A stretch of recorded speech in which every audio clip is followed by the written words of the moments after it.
Join me every month for the inspiration to find your finish line. Hello, everyone, and welcome to Find Your Finish Line. We're presented by Active Ice, the official topical pain relief partner of IRONMAN. I'm Mike Riley, your host, and we've got a very special guest on today who is just full of knowledge about triathlon. Keep in mind, this podcast is about you being able to find your finish line, not only at an event or a race, but in life. We have to find our finish line every day, don't we? Every week, every month, every year in order to move forward, to stay positive, to keep ourselves inspired. Plus, we know the biggest lesson in life we can teach ourselves: finish what you start.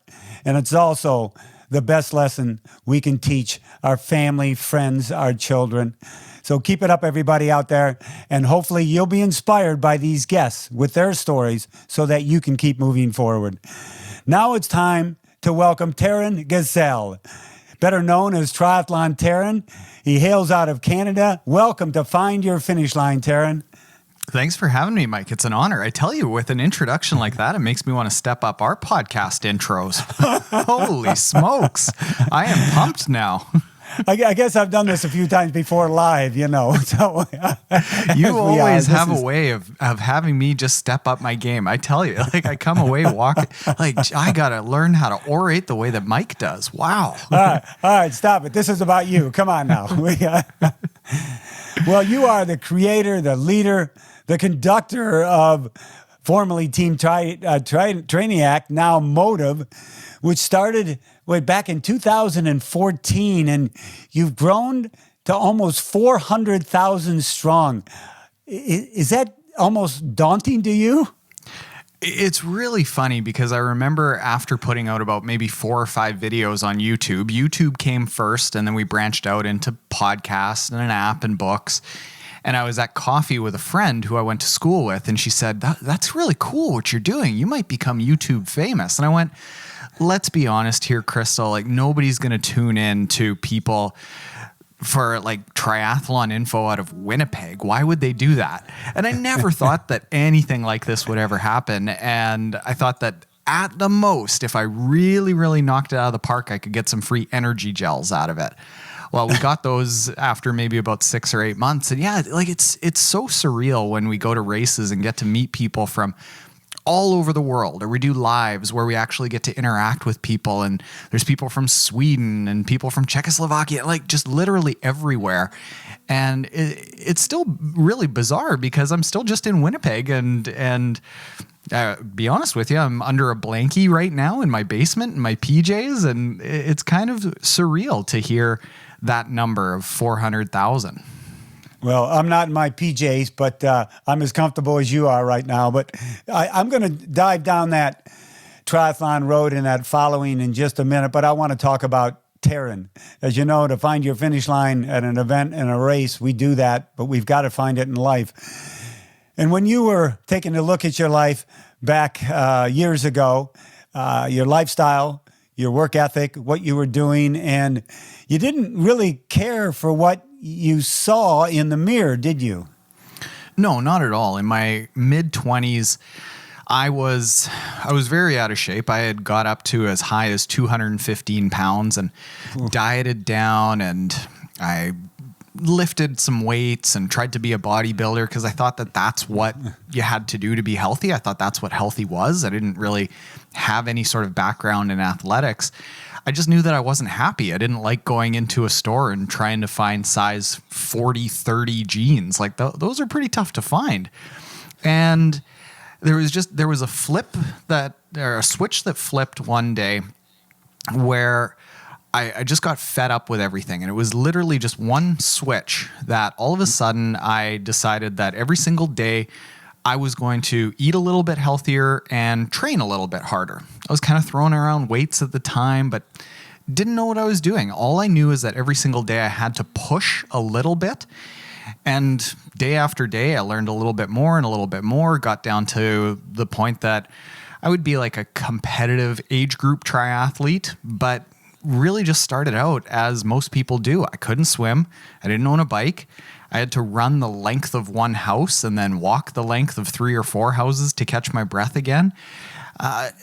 And like, I wasn't naturally talented at any of this stuff. I just knew that I wanted to get out of that unhealthy situation that I was in, drinking and eating bad food and not looking and feeling the way that I wanted to. And triathlon was the thing that over a number of years finally stuck because it became part of my life. Well, it's interesting. I talk to a lot of age group athletes and a lot of people that are in a lifestyle that they know is negative, is destructive, is unhealthy, but yet it takes people, one person could go 8 years with it, one could be 3, one could be 2. What do you think people can do to kind of go to that wall and turn that switch on, as opposed to waiting and waiting? And you probably wish you'd have turned that switch on sooner in your life, but what do you think people can do to get that switch turned on? I think it's just, I don't get invited to go back to my alma mater a whole lot when they bring me back to business school there, because I am on podcasts in my PJs and they expect to have people walk in a suit and tie and oh goodness, help me if I have to put on a suit and tie these days. So I go back maybe every couple of years. And the one thing that I say to people is don't think about any changes that you want to make in your life as far as like, whether it's health or business or anything like that, as thinking about what you've got to do to get to where you want to be in 5 years, because it ends up becoming so daunting. And there are so many steps in between now and that 5-year version of you that people don't know where to start, and it's scary and it seems insurmountable. What I have always said is just follow what excites you a little bit every day and what you find curious about. Maybe it's fitness, or maybe it's a social media business, or any sort of entrepreneurial endeavor that you've got. Just find something that you're a little bit curious with and push just a little bit out of your comfort zone every single day. And that means that day one, pushing out of your comfort zone, in my case, meant I could run the length of one house, like 100 feet. That was out of my comfort zone. And then it gradually built over and over. And the same thing happened with the business. So I always tend to focus on what can I do right now that is within what I'm able to do now and today and over the next week, as opposed to where do I want to be in 5 years? When people say like, what's your 5-year goal? I have no idea. I have just a bunch of little mini 1 week and 3 month kind of goals, because those are things that I can actually feel like I've got control over. And it seems less scary to me. It never seemed like I was taking any big risks, fitness-wise or business-wise, because I was always just pushing a little bit more. And I think that allows people the freedom to be able to take those first few steps, because they're not so daunting that they can't even fathom taking them. Right. And, I love the philosophy of excitement and curiosity, because those two things combined are very powerful on a daily basis for everybody. So why, Taren, why not just go, I'm going to be a runner, run some 5Ks, I'll do this, I'll go swimming. But what was the appeal about swim, bike, and run to you? That's a really good question. It came around a little bit by accident. I was doing that bodybuilder thing and it wasn't sticking. I'd lose maybe 5, 10 pounds, 15 pounds at the most, and then balloon back up, because it's not a really nice life. And at one point I ended up tearing a shoulder. So I almost couldn't lift any weight for years. But when I tore that shoulder originally, I knew that I still wanted to do something.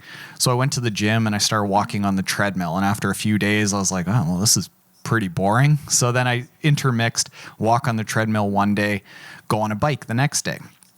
And then I was sitting on the spin bike and just going, oh, well, now this is boring after a few weeks of this. And I looked and there was a pool at the gym.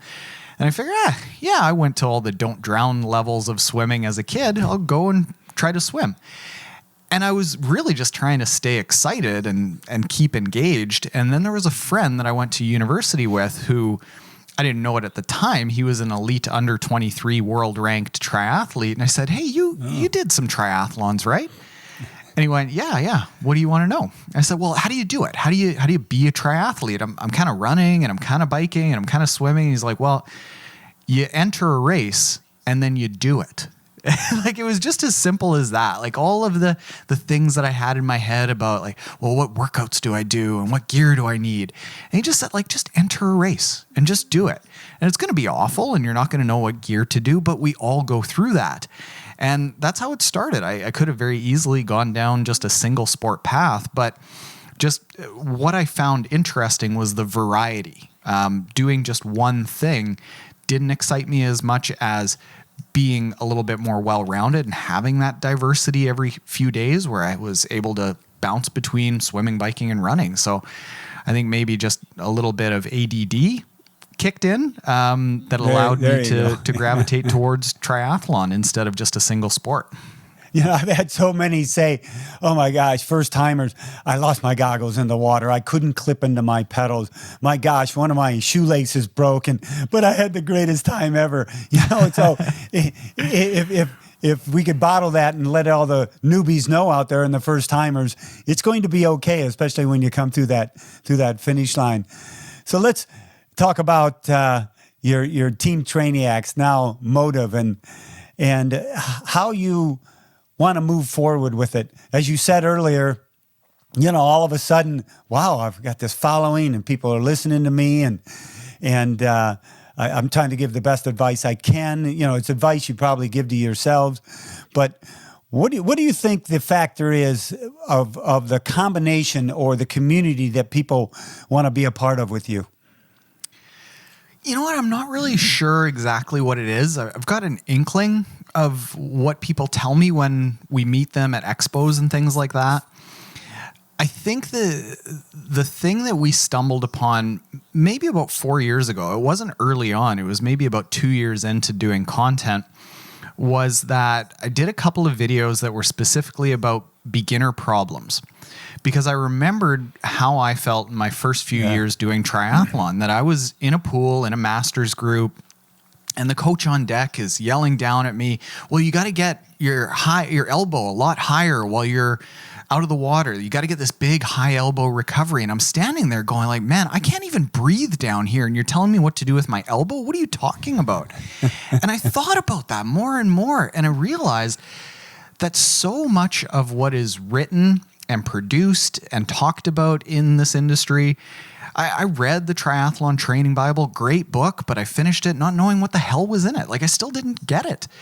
And I think it's because so much of the industry up until recently was designed assuming that everyone already knew what to do. They already knew the basics. They could already breathe. They could already go for a 30-minute run.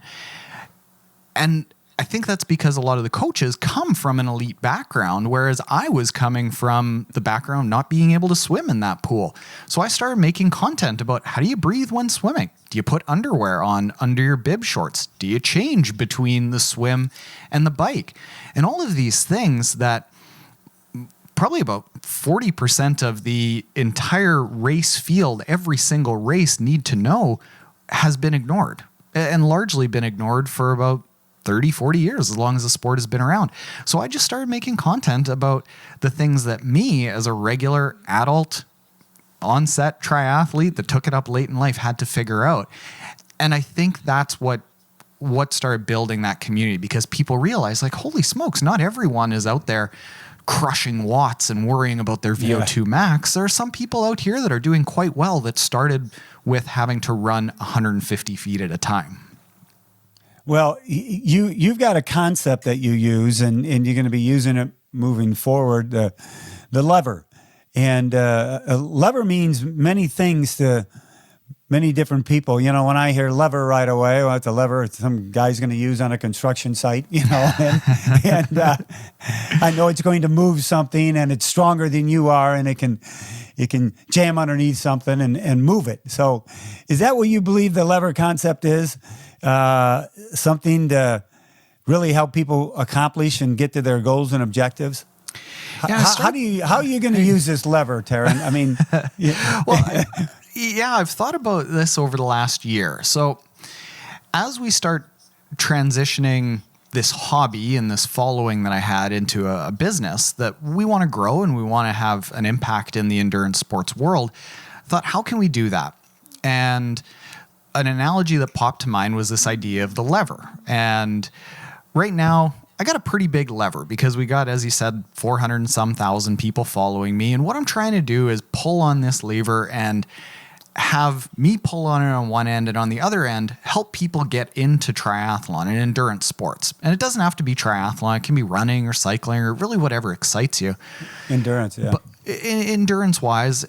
And the reason that I want to help people get into the sport is because it changed my life. Like I wouldn't have started this business. I wouldn't have been as confident, as daring as I was, as willing to take on challenges if it weren't for that first time that I went for that 150-foot run.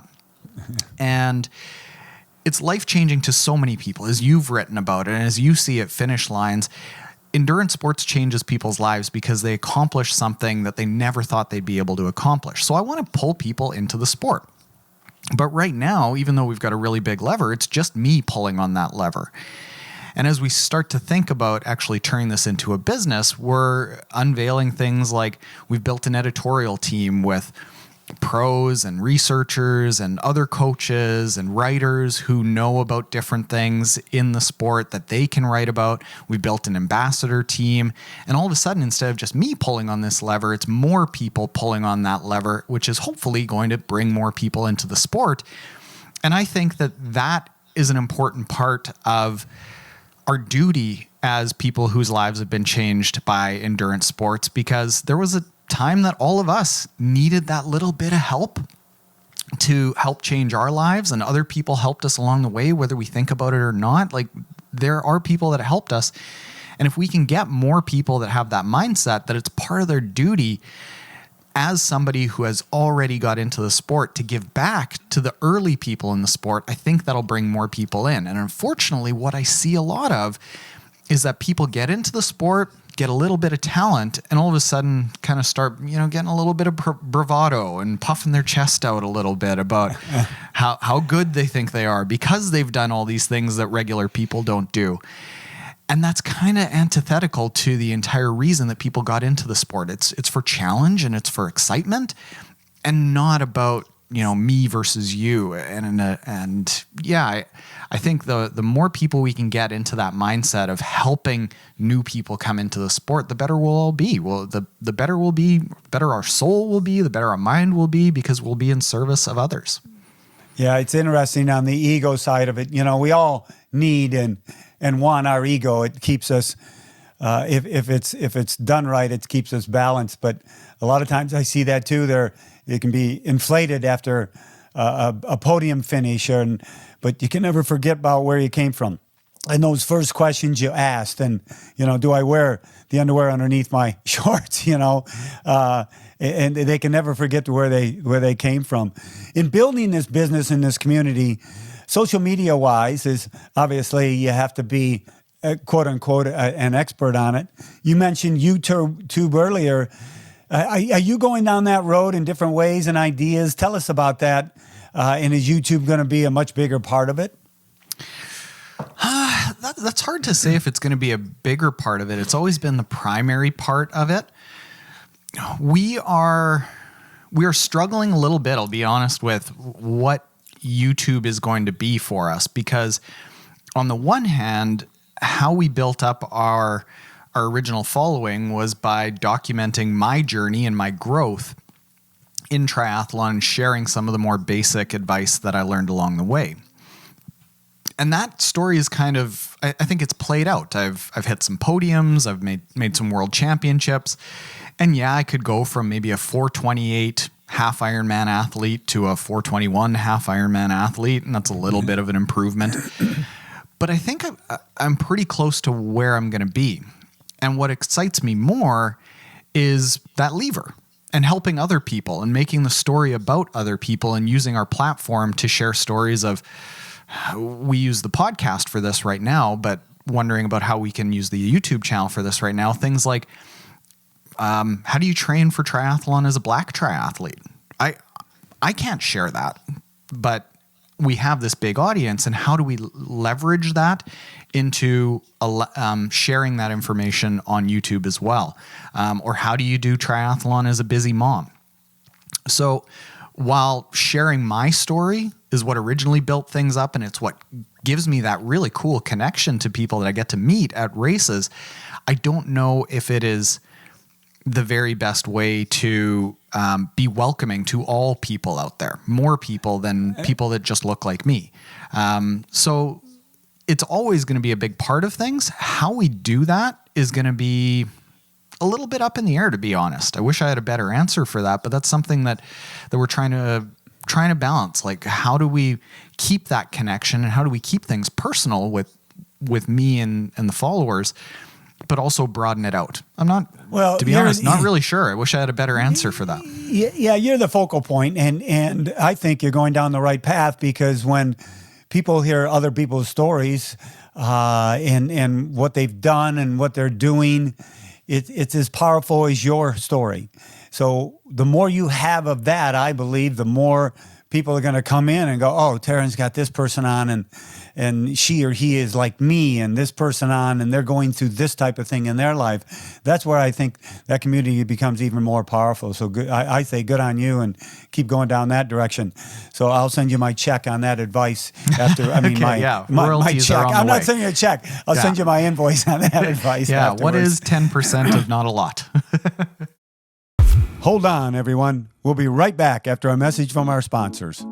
As an endurance athlete, you're constantly pushing your body to new limits, searching for your personal best, for the next finish line. If you're training for an endurance event, whether short distance or long distance, proper recovery is the key to you unlocking your potential. As the official topical pain relief partner for the Ironman US series, Active Ice's lineup of topical cooling gel, roll-on and spray features 8% menthol and eucalyptus oil to provide the instant icy relief you need to recover smarter and faster.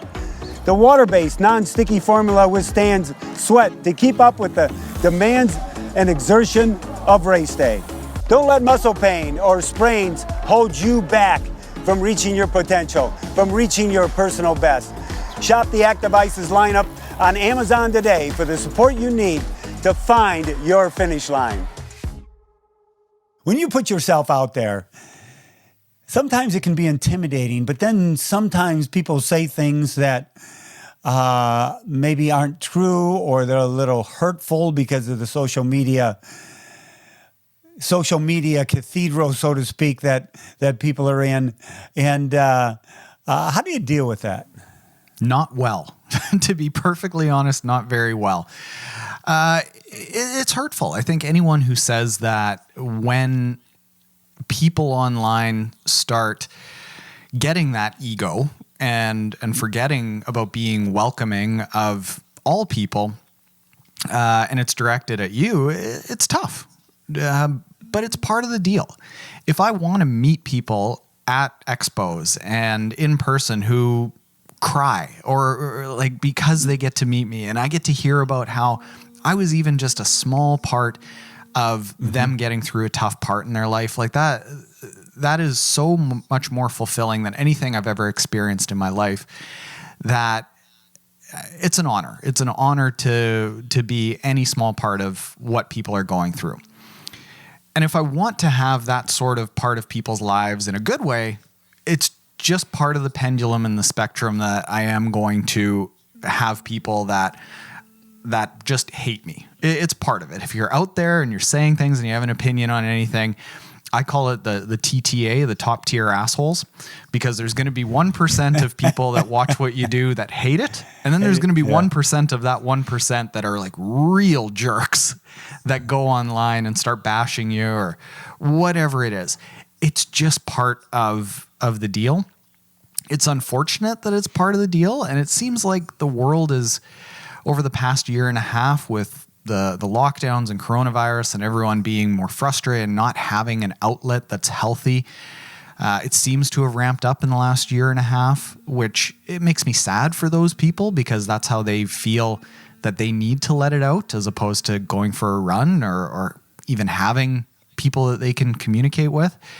But it's part of it. Yeah, I mean, it's tough, but it's part of it. If I want the good side of things, to be able to meet those excellent people that I get to meet in real life, I've got to take the bad. It's just part of the deal.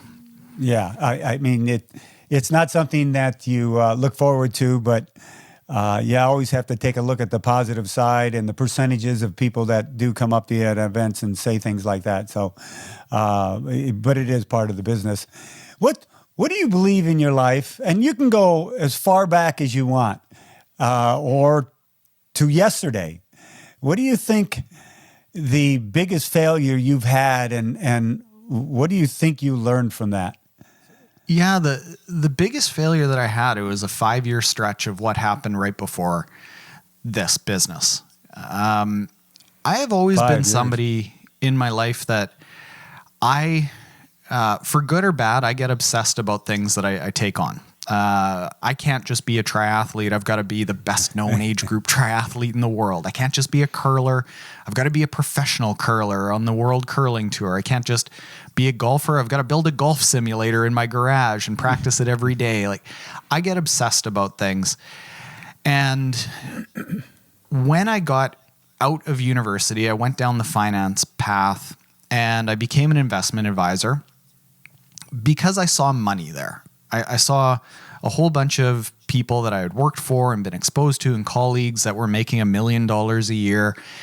And I figured, hey, I'm a pretty smart guy. I've always been good at everything. I can go and make $1 million a year and then use that money to go do whatever I want. And I chased that money. And for 5 years, I was a spectacularly unsuccessful investment advisor. After 5 years, I managed maybe about $14 million, which in investment advisor land is basically barely enough to not get fired. And I hated it. I hated it. The idea of even being those rich $1 million a year kind of people and sit there in a suit in a stuffy office and spend 10 hours of every single day just making money to fund the maybe 4 hours of my day that I had to myself. It wasn't appealing at all. And I think that showed that I wasn't into it. I wasn't excited by it. I didn't come home and watch CNBC. I came home and looked up endurance sports and looked at how to build something online. And I think that's why I wasn't successful, because I chased money and I chased something that I thought I needed to do, as opposed to finding something that I was really, really curious and passionate about, and then just diving into that and trusting that the money would come. And I look at, say, how successful we are with this. I mean, we're not the Kardashians making tens of millions of dollars a year, but we're a hell of a lot more successful than I was as an investment advisor. And I think the only reason for that is because I now buy what I'm selling. I believe in what I'm saying. I'm excited by endurance sports. I believe it can change people's lives. As an investment advisor, I figured if you hired me or Scott, the guy next to me, it didn't matter. And I think that customers or potential customers saw that, because I just wasn't passionate about it. And I spent 5 years suffering through that, and eventually just got to that breaking point of realizing that I had to do something that I at least gave a crap about. And this was it. This was what I started doing. I started calling in hooky to work and letting my assistant take phone calls. And I would make Speedo videos in the last 6 months of being an investment advisor, because I was at least excited about this. Well, you ended up doing what so many people do when they realize they're not happy with what they're doing, is they invest in themselves. And when people do that, amazing things happen. And it's not always based on income. It's based on happiness and how you feel about yourself. But I always find out later the income comes. It can follow along, but it's not the leader. And I think that's a great lesson someone told me years ago. Don't let it lead you, but let it follow you, which I've taken to heart. So you've raced quite a few 70.3s. I want to ask you because I've seen some funny things at events. What's the funniest thing you've seen while you were racing? I mean, you're racing and go, are you kidding me? Oh, yeah. One of the funniest things was a friend of mine, like one of my best training partners now. We've actually acknowledged him as like a guy that's got me to a few races in some of our books, because he's just the most positive person you can possibly imagine. First time I ever met him was in a local Olympic grassroots triathlon, and we're about 5 kilometers from transition 2, about to come off the bike. And he comes just screaming up in behind me. And he's sucking on this gel. And he's got this infectious laugh that everyone knows. If you've ever met Super Dave Lipshin in Manitoba, you know it. And he's actually kind of known all around the world because he goes to races and just makes friends instantly. And he comes ripping by me on the bike and he's laughing away and he's like, man, this gel is great. I'm getting supercharged. And he's laughing and he tears off in front of me. So gets into transition maybe about 45 seconds before me, gets out of transition about 45 seconds before me, rips around the corner, running like you wouldn't believe. He's just got this prancy deer-like run. And I'm like, holy smokes, Dave is just on a tear. What was in that gel? Well, I come around the corner and he's barfing. he's throwing up the gel and he's still laughing and he's looking back at me. He's like, holy smokes, something's wrong with that red gel. And it was just the look on his face of laughing and throwing up at the same time. And then he finished 45 seconds in behind me because he finished up his upchucking and then went on a tear again, just because he's that kind of guy that it's all just fun to him. And we talk about that red gel all the time. And it was funny because I think he finished 4th or 5th. And meanwhile, he barfed and he's laughing the whole time and doesn't really care about the exact spot that he's in. More than anything, he cared about meeting new people and having a good time. And it just sticks out so much. Well, I think I have met him. The name's familiar to me, but I can't wait to see him again. You're going to have to let me know what event he's at that I'm at because I'm going to go right up to him. Dude, you got any red gel? I can't wait. I'll do that when he's leaning down into his bike trying to get ready and transition in the morning and hey, you got any red gel? Anybody got red gel around here? I can't wait. Yeah, Dave, I hear you got to stay away from the red gel. Yeah, there's some, and the reason I ask about some of the funniest things you see, because people ask me, so, you got any advice? And, my best advice is I'm not going to tell you how many revolutions per minute to do. And, especially when they're just going in the water, I go, have fun, laugh out there, say hello to somebody else, meet a friend. It's about a long training day with a lot of great people out there. So just go ahead and have fun. So that's why I love to see people smiling whenever they hear their name or say anything or they're laughing at their partner out there doing the race with them. I mean, you just gotta have fun. When we are able to get back to racing and we're right, events are starting to happen, which is great. What's your schedule like? I mean, are you going to go to events that you're not, because of your new philosophy and the lever of go to events that you're not racing in and be a part of them some way or somehow? Yeah, actually, for the past 4 years, the channel and my focus has been solely on my races. So that meant that I traveled less, I raced less, and I race faster because I just head down and worked on my intervals and my sessions every single day. And I trained alone a lot and it made me faster, but it also kind of burnt me out because I lost that connection with the community. I lost connection with a lot of training partners because I was so focused on hitting my specific workouts. And I had to turn down a whole lot of really fun experiences to interesting races and meeting interesting people. More than anything, what I want to focus on right now is just being healthy with as little training hours as I can get away with while still being at least somewhat competitive. So as opposed to a 15-hour training week, maybe it's a 5-hour training week, but I'm kind of hacking away at some fitness by maybe being on a treadmill while I'm working a little bit in the afternoon, or using a commute to a golf course and doing that by bike, but including some intervals. So as opposed to just adding more hours over and over and over, just being kind of like a normal person, just regularly fit and accepting that I'm not going to be that 428 half Ironman or the 941 Ironman that I was before, but I'll get to experience a whole lot more races. If athletes want to invite me to take part in a relay at some really cool event, yeah, I'll go. And maybe I'm not peak fit, but I'll get to meet a bunch of people. And it also means going into some different races. seeing what I can do in a road cycling race or a trail run, and just going through endurance sports with experiences and community in mind, as opposed to just podiums and numbers. If you do a relay, what would you want to do? The swim, bike, or run? What would you choose to do? Bike, for sure. Bike. Okay. So anybody out there want to ask Taren to do a relay, tell them you've got a cyclist already, okay? Yeah. If anyone that really dives deep into my numbers can see that if you put me with swimmers, like actual swimmers, I'll look like a complete beginner. You put me with runners, same thing. I'll look like a bulldog trying to keep up with them. Put me with local cyclists, I can kind of keep up. And that's about the only spot that I can hold my own on a kind of a world-class stage. I love it. Well, we all need to read and listen and try to learn from others. But what have you read or listened to lately that's inspired you? Well, your book.